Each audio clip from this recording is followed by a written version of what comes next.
Məhkəmə Gürcüstanın 3-cü prezidenti Mikhail Saakashvilini dövlət sərhəddini qanunsuz keçməkdə təqsirli bilərək 4 il 6 ay müddətinə azadlıqdan məhrum edib. Sabiq prezident əlavə olaraq büdcə vəsaitlərini mənimsəmə ittihamı ilə 8 il, ümumilikdə isə 12 il 6 ay müddətinə azadlıqdan məhrum edilib. Hökmün elan edilməsi zamanı məhkəmə zalında olan Saakashvilinin tərəfdarları qullar şüarları ilə etiraz ediblər. İclasda Saakashvili şəxsən iştirak etməyib. Onun vəkilləri isə sabiq prezidentə qarşı verilən cəzaların artırılmasında hakimiyyəti günahlandırıblar.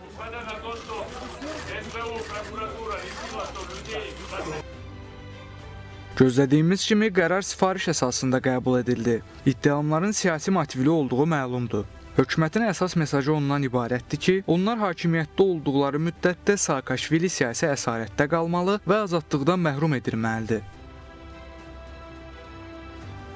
Maraqlısı isə vaxtilə onu dəstəkləyən qərb dairələrinin sabiq prezident barədə çıxarılan qərarlara susmasıdır. Bu baxımdan Saakashvili haqlı və haqsız olmasından asılı olmayaraq hazırda tək görünür. Vaxtilə onun azad edilməsi üçün təzyiqlər göstərən Avropa İttifaqı, eləcə də qərb liderlərinin susması birmənalı qarşılanmır. Avropa Parlamenti də Gürcüstan rəhbərliyindən Saakashvilinin azad edilməsini tələb edib. Hətta bu istiqamətdə bir neçə qətnamə qəbul olunub. Həmin sənədlərdə Gürcüstan hakimiyyətinə Saakashvilinin azadlığa buraxılaraq xarici müalicə alması üçün şərait yaratmaq çağırışları edilib. Amma bu tələblərə Gürcüstan hökumətinin cavabı sərt olub. Sabiq prezidentin azadlığa buraxılmasının qeyri-mümkün olduğu bildirilib.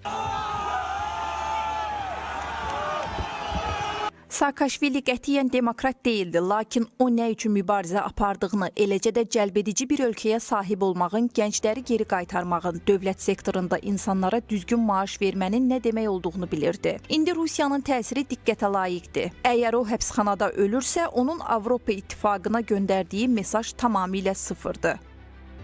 Mikhail Saakashvili 2003-cü ildə Gürcüstanda Qızılgül inqilabından sonra hakimiyyətə gəlib. Vəzifədə olarkən ölkəni Rusiyanın təsirindən çıxararaq qərbə istiqamətləndirib. 3,7 milyon əhalisi olan Gürcüstanın dövlət sektorunda önəmli islahatlar aparıb. Bundan belə onun fəaliyyətinin son hissəsi polis vəhşiliyi və 2008-ci ildə Rusiya ilə müharibə kimi mənfi hallarla da yadda qaldı. 2012-ci ildə keçirilən parlament seçkisində onun Vahid Milli Hərəkat Partiyası İvanişvilinin lider olduğu və o vaxtdan bəri hakimiyyətdə olan Gürcü arzusuna uduzub. Saakashvili vəzifəsini tərk etdikdən sonra Ukraynaya köçüb və qısa müddət ərzində Cənubi Odessa vilayətinin qubernatoru vəzifəsində çalışıb. Həmin dövr Ukrayna prezidenti olan Petro Poroshenko keçmiş həmkarına vətəndaşlıq da verib. Bunun ardınca onun Gürcüstan vətəndaşlığı ləğv edilib. Münasibətləri pozulduqdan sonra Poroshenko da onu Ukrayna vətəndaşlığından çıxarıb. Sonradan hakimiyyətə gələn və həm qərbə inteqrasiya istəyi, həm də Rusiya ilə müharibəyə görə ona bənzədilən Zelenski Saakashvilinin vətəndaşlığını bərpa etsə də o bir müddət heç bir ölkənin vətəndaşı olmayıb. Saakashvilini 2018-ci ildə Tiflis məhkəməsi qiyabi olaraq 6 il azadlıqdan məhrum edib. Sabiq prezident 3 ildən sonra gizli yollarla Gürcüstana daxil olarkən həbs edilib. Son məhkəmə proseslərindəki cəzalarını da toplasaq, hazırda 58 yaşı olan Mikhail Saakashvili ömrünün qarşıdakı 12 il 6 ayını da dəmir barmaqlıqlar arasında keçirməlidir. Həbsxanada ciddi sağlamlıq problemləri yaşayan sabiq prezidentin bu müddətdən sonra siyasi fəaliyyətə qayıdacağı da sual altındadır.